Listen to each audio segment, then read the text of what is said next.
It's 7 o'clock. Good evening. I'm Aidan Delaney. A search as part of the investigation into the disappearance of Fiona Pender will continue tonight. It stretches across an area at the Slieve Bloom Mountains. News Talk's Daniel Pitcher reports. As the family of Fiona Pender continue their search for answers surrounding her disappearance, an area of bogland in the Slieve Bloom Mountains has been searched by technical and forensic teams. Gardaí say the search will continue until midnight tonight. The Ross Road at Clonaslee will remain closed from the R422 entrance to the R440 entrance while the search is carried out. Fiona was 25 when she vanished in August of 1996. At the time of her disappearance, she was 7 months pregnant. Locals in Tullamore are hoping today's search can be the beginning of a long 29-year wait to know what happened to Fiona Pender. Israel's military says it can't confirm the death of the leader of Hamas in Gaza, despite Benjamin Netanyahu's claims he's been eliminated. The country's Prime Minister says Mohammed Sinwar died in a strike on a hospital earlier this month. The news comes as officials in the enclave say one person's been killed and 48 others injured following gunfire outside an aid distribution site. Meanwhile, Donald Trump says he advised Israel against carrying out more attacks on Gaza in a phone call with Netanyahu last week. The US president says he still believes the country wants to achieve peace in the Middle East. Yeah, I told him this would be inappropriate to do right now because we're very close to a solution. Now, that could change at any moment, could change with a phone call. But right now, I think they want to make a deal, and if we can make a deal, save a lot of lives. Police have been granted extra time to hold a man suspected of Monday's Liverpool parade collision. The 53-year-old's being questioned on suspicion of attempted murder, dangerous driving and drug driving. Officers have also identified a total of 79 people who were hurt when the car drove into crowds, and 7 of those remain in hospital. And the online influencer Andrew Tate has been charged with rape in the UK. The 38-year-old is accused of 10 charges, including rape, actual bodily harm and human trafficking against 3 women. His brother Tristan faces 11 similar charges connected to one alleged victim. A Crown Prosecution Service spokesperson confirmed the charges to The Telegraph after receiving a file of evidence from Bedfordshire Police. The brothers are currently facing human trafficking charges in Romania. And that's your news for now. News Talk weather. Thanks to Ryanair. Give Dad what he really wants. A weekend break with Nam. Ryanair gift cards. The perfect gift for Father's Day. Mild tonight and becoming rather breezy with further spells of rain and drizzle. South to southwest winds will increase, moderate to fresh and gusty, strongest near the coasts. Lowest temperatures of 10 to 13 degrees. And now you're up to date on News Talk. The Newsround on Off the Ball. With UPMC Orthopaedic Care. When things don't move, rotate or bend like they used to, choose us to help you get back in action. This is News Talk. Good evening. Welcome along to Wednesday night's Off the Ball. It's Owen here with you till 10 o'clock tonight. Wednesday night rugby is coming up from 7:30, and Mike Sherry is going to analyse Munster's prospects of causing an upset in South Africa this weekend, and then maybe an upset in South Africa the following weekend, and then maybe an upset in Croke Park the weekend after that as they go and beat Leinster to win the URC. I'm dreaming. Munster fans are dreaming going into this knockout run. We're going to have basketball from 8 o'clock. Harvey Arden, New York-based writer who's worked at the New York Times for a few decades, is going to join us to talk about the Pacers-Knicks series, which is currently ongoing. Pacers have the upper hand there, 3-1 up after last night. And then after 9 o'clock, Nathan is going to join us for the football show to deliver his review of the Irish players in the Premier League season just gone. And we'll also speak to Daniela Fisichella to chat about Napoli winning their 4th ever Scudetto last Friday, and we'll obviously be talking about Inter Milan as well before this weekend's Champions League final. Our number on WhatsApp is 0879 180 180 if you want to get in touch. Oisín Coyne will be delivering the news round very shortly. Oisín, how are you doing? Evening, gents. Doing very well. Mick McCarthy is here. How are you, Mick? Oh, great, Owen, as you know. James Lowe has delivered some relatable content this week. He was talking about not watching the Champions Cup final at the weekend. He said, I just didn't want to watch the game. It's not that I don't respect the 2 games. It just sucks because I wanted to be there. Now, it's not overly relatable that, you know, we've been athletes playing in a semi-final. That's underly relatable, I would say, yeah. But I get the theme that he's going for there, the pain, or that you can't just feast your eyes on something that you don't want to, especially sporting-wise. Like, maybe that's a little easier to do because you've got no part to play in that standalone fixture whatsoever. But I'm sure there's plenty of sports fans out there who think of their worst moments as sports fans and then just cannot bear to see the sight of the game whenever it appears on reruns. Yeah. Do you have one? The 2011 All-Ireland final. Whenever that comes up, whenever Cluxton's kick to win that All-Ireland final comes up, I turn that particular piece of content off. Skirt away from that. I'd be very similar to you on that. I very rarely watch back defeats to any team that I care about. Or even analysis around it or anything. I find myself now that, and I don't know, I used to hoover it up a little bit more, but I find myself in the last couple of years, I want to march out of a stadium, or I'll want, not necessarily before the full-time whistle. Don't go down that road. That can of worms is ready to be open. Just trying to get out and just be done with it. Like, certainly will turn off post-match. You know, like when, like, we'll absolutely turn off I did not watch the post-match from Old Trafford last Sunday, for example. So yeah, no, 100% we'll just try and avoid it. I think his one is a little bit different. It's like the consequence match, the game, the final. It is different, you lose the semi-final. What's happening in the final is an interesting one as well, because I can kind of think of examples on both sides. I feel like, you know, like Clare lost obviously those 2 semi-finals in a row to Kilkenny. But you're still watching the All-Ireland final. Yeah. But it's funny.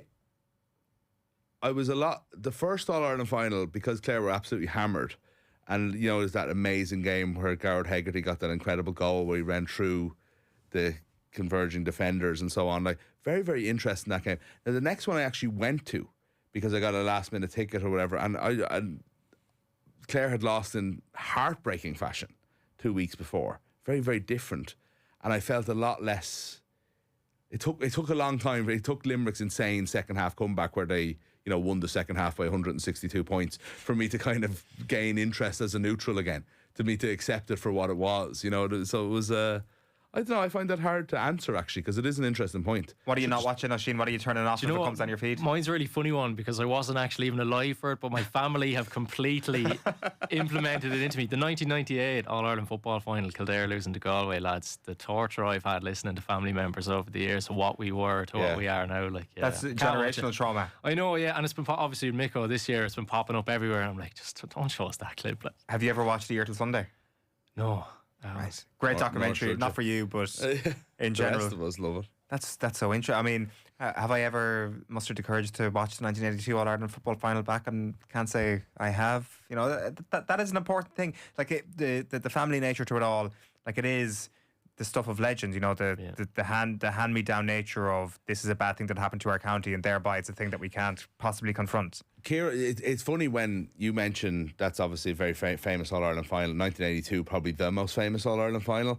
There's also one famous moment. So Kieran Carey's point against Clare in '96, you know, and I've had to revisit that for work a lot of times, like loads of times over the years, and that's really painful because that was one where, you know, Clare felt like, you know, it was one and you're out, knockout hurling, first round, packed Gaelic grounds, like you know, steam coming off the crowd and robbed at the death in a way that, like, you know, there's a sense of could have built a dynasty, could have won 4 All-Irelands in a row, that team. Not saying they would have, but they could have. And it was just gone in that moment, you know? So, yeah, tough to think about. Even when it's a famous moment, it's very hard to avoid. Yeah. Like, you've seen Tommy Doyle get pushed in the back about 400 times over your lifetime, I would say, have you? Well, that's it. Yeah, it's got posters in my crime scene room. Like I'd say it's interesting. Like there are different degrees to it all. Like and I kind of, when it comes to like not watching a different game, like the consequential game, like it is hard to not put yourself into a moment when it is a semi-final in particular. Like watching like your team lose a semi and then watching the next round is difficult. I find it it all depends on the context. I didn't have much interest in the Conference League Final last year. Does that count? No, probably not. Dare I open the leaving games early can of worms? Go on, sure. Yeah. We have differing opinions on it, don't we? But I think your opinion on it has also changed a little bit, has it? You've started to accept that you can leave a game early. Yeah, no, I've never been mad against it. You've never been mad against it. Okay. My thing on it is like I don't like leaving at half time. I don't like giving up on your team. But I think when a game is over, I think it's absolutely no harm to not see the way I look at it. And I think there is a kind of it's a set thing of like you support your team to the end, and I feel like that's the good guy part of the story, and the bad guy side is never told, right? That there is a kind of a leaving for traffic and all of that stuff. That's one part of it, but the other part is actually like, I don't want to be sitting here in this pain anymore. Like, it is painful. It's over. So therefore, I have the opportunity to leave. It's over. Like, I watch sports sometimes and wonder how players don't walk off the pitch. I swear to God, I honestly do. I watch it like on Sunday or whatever, when everything is going completely wrong for Villa and they've thrown it away. Yeah. And it's been taken from them. Whatever, both are true. Some will have perspectives on one or the other. I watch it and I'm honestly thinking to myself, like, how is Emery just not going to, like, shag off up the corridor and instead of sitting here watching this? Have you considered just walking out when a day isn't going well at work? Oh, Give him 10 minutes only. Could be out tonight. 10 minutes ago. Nick is just back in the building as of 5 minutes ago. No, that's a very fair point. You like obviously that would never even enter your head. But it is their job. Yeah, have you seen some of the clips? We're more emotional than they are. Do you remember Vincent Kompany scored that goal, the Han City, the title, but a few years ago against Leicester, and you see the woman walking up the turnstiles as well while it's going for the top corner. Like, it does make for some good moments when you see the crowd exit in the background. I told Owen about this before. I had an amazing moment. I think it was maybe the second. We'd been to hurling games before, but I think it was maybe the second Clare game my now wife had been in. It was a first round Munster Championship game against Waterford in 2016, and we're in the stand in Thurles where you have to walk down to the pitch basically to walk out.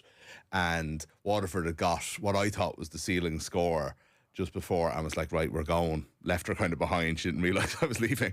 And as I'm walking down the steps, Maurice Shanahan gets this insanely good point, which to the rest of the crowd was the ceiling score, under the stand, straight over the bar, turns around, gives it all that to the crowd. And as he's looking directly into my eye, as I'm like 4 yards away from him standing on the ground. And it's just this image that will live with me for the rest of my life. I mean, that's I think that's exactly what you deserved in that situation, to be fair. Fair enough. Staunch, I'm the bad guy. Leaving early, but let us know. 0879 180 180 is our number. The news round tonight is with UPMC Sports Surgery Clinic. When things don't move, rotate or bend like they used to, choose us to help you get back in action. You're going to start with Gaelic games this evening, Oisín. Yeah, obviously Owen Louth taking on Tyrone in the All-Ireland Under-20 football decider this evening. The Wee County aiming to win a first ever Under-20 title tonight, the All-Ireland title, and while Tyrone are aiming to win back-to-back underage All-Irelands for the first time in 24 years.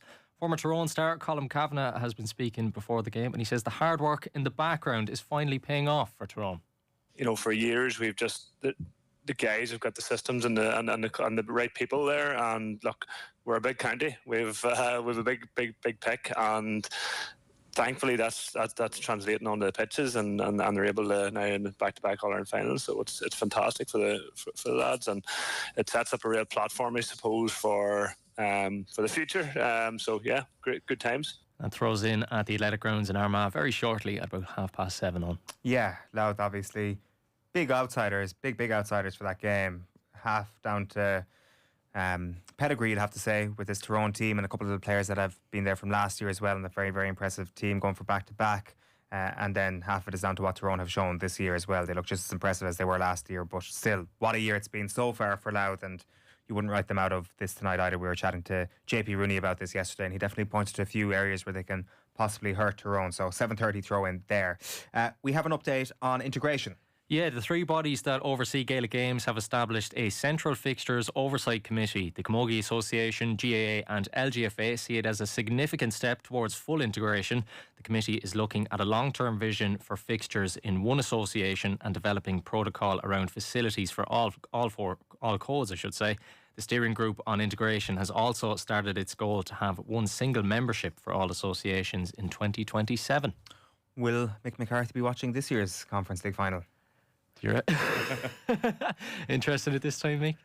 Oh yeah, without a doubt, yeah. Anthony versus Sancho, you know. That's it. That is your next story, Conference League. Yeah, obviously Chelsea looking to complete a unique treble of European football tonight. Having lifted the Champions League and Europa League in the past, the Blues will attempt to add the Conference League crown to their list of honours. Chelsea boss Enzo Maresca says he wants his players to prove they have a winning mentality. They already know they'll be playing in Europe's top competition next year, the Champions League, regardless of tonight's result. But Maresca says he has found it tough to get his players to understand the importance of this competition throughout the season.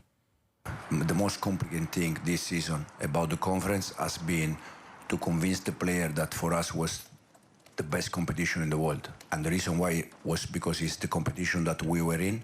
So every game has been difficult, especially because I needed to convince the player that we were not able to drop nothing, because you can lose points against any team, and we need to respect any team in Europe and any team that we face.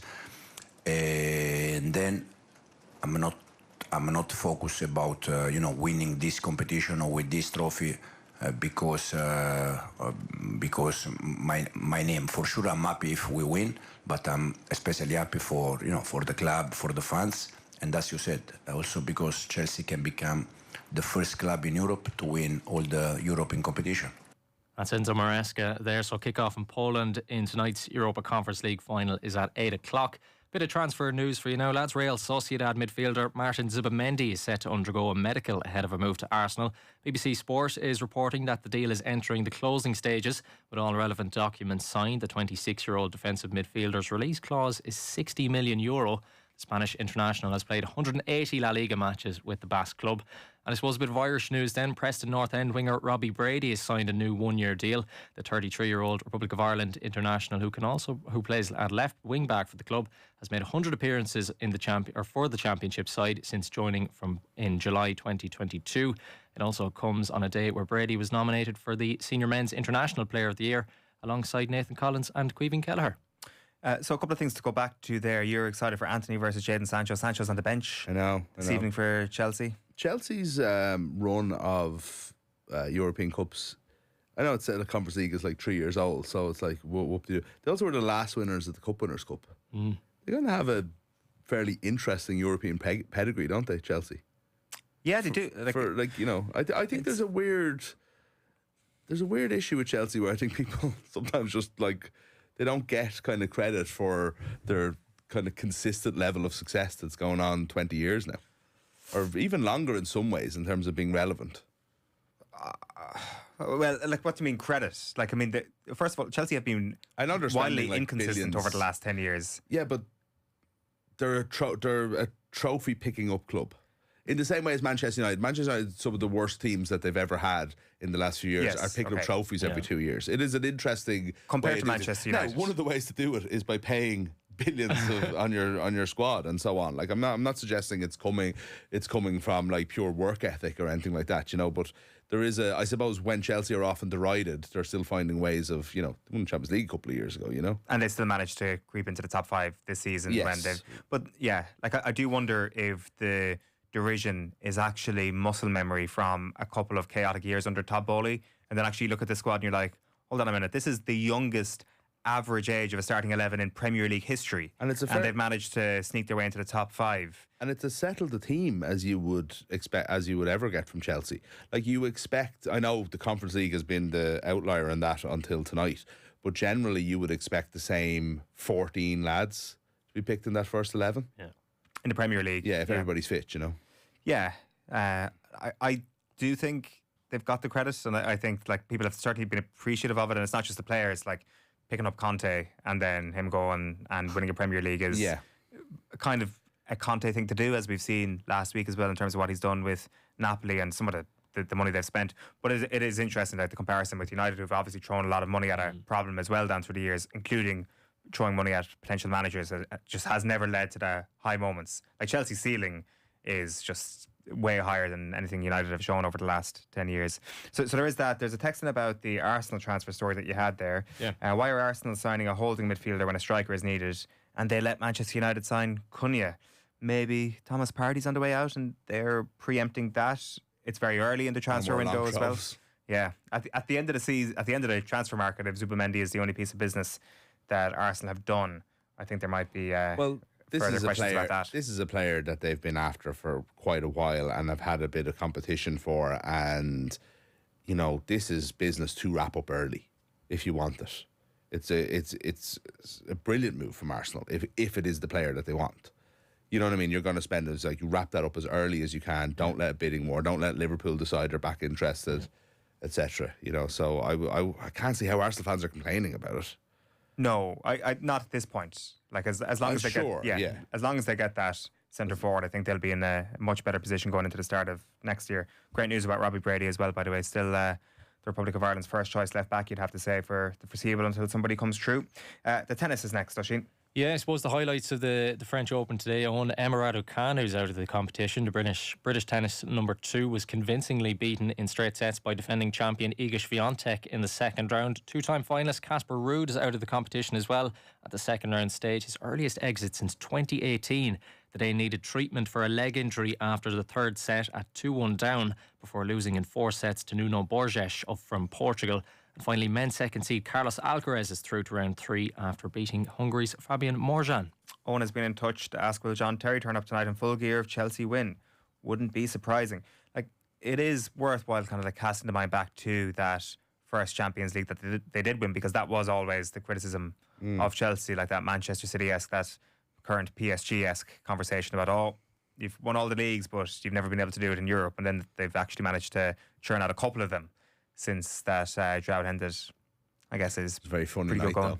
I know it's almost cliche to say it at this stage, but I always remember this insanely dramatic match with like Drogba basically ending, I know he came back a couple of years later, but supposedly ending his Chelsea career by winning, equalising and then scoring the penalty to win the Champions League, and it's amazing. And then next thing you're in the pub watching it, it's like, what's John Terry doing in his gear? It's like, why is he wearing shin pads? And now it's so normal. And it's like, is it?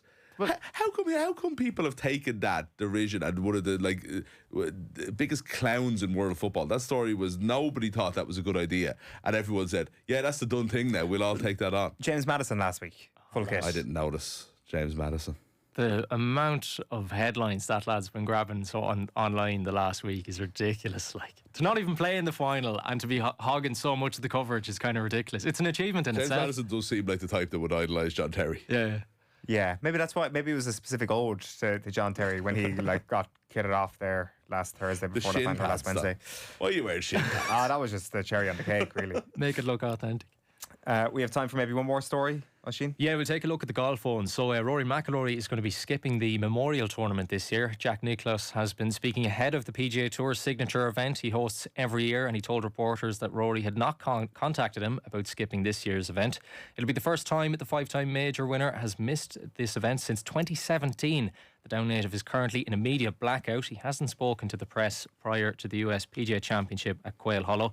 And speaking to the media ahead of the $20 million tournament, Nicholas admitted he didn't expect Rory to miss out. I was sort of aware of it about the middle of last week. It surprised me, but guys have got schedules and got things they do, and I haven't talked to him for him to tell me why or why not. That's just his call. I made a lot of calls that I had to make when I played, to play or not play, and sometimes it wasn't as popular as the people thought it was. But sometimes you have to make those calls. I don't hold anything against Rory for that. He does what he likes to play. I know he likes to play so many in a row. He likes to play the week before a U.S. Open, so that's what he's doing. I really don't have a comment on it. It's very difficult. Very difficult. I mean, I'm a big Rory fan, always have been, and I'm sure that will remain that way. Playing the long game, killing them with niceness. He'll be back next year. Yeah, no, he probably will. I think it's interesting though that you listen to Jack's comments there. I think he's going out of his way not to sound hurt, but the American media are very much taking it on as like a snub because he didn't call him. Rory McIlroy has 5 minutes in his week to give Jack Nicklaus a ring and say he won't be coming to his tournament. Don't see why you necessarily have to treat somebody's tournament as more important than others just because he's a legend of the game. But maybe I'm wrong on that. Maybe he should have done it. But Rory's definitely keeping way quieter than we were ever seen him before over the last couple of months. Proper media blackout. Yeah. Just one last text. Did I just hear someone suggest that Arsenal let Manchester United sign Cunha? Laughing emoji. He obviously wants to go to the bigger club. Only wants to play once a week next season, I think. That's it. I mean, who could blame him? That is today's news round. We're going to be speaking to Mike Sherry after the break, chatting rugby. We've got basketball coming your way after 8 o'clock, and then a football show as ever between 9 and 10, when we'll be speaking to Daniele Fisichella to look ahead to this weekend's Champions League final. Before all that, it's time for the Cash Machine. News Talk's Cash Machine.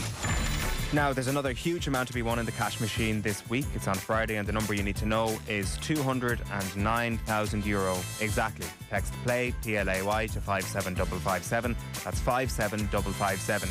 You have to get your entry in by 3 p.m. on Friday afternoon, and then across the Gold Out network of stations, someone will get that call. If your phone rings, you have to answer it within 5 rings. Give us the exact amount in euro and cent, and you will win the cash. So remember that amount one more time: €209,000 exactly. Over 18s only. Text costs €2.50 plus your standard message rate to play. You're playing across the Gold Out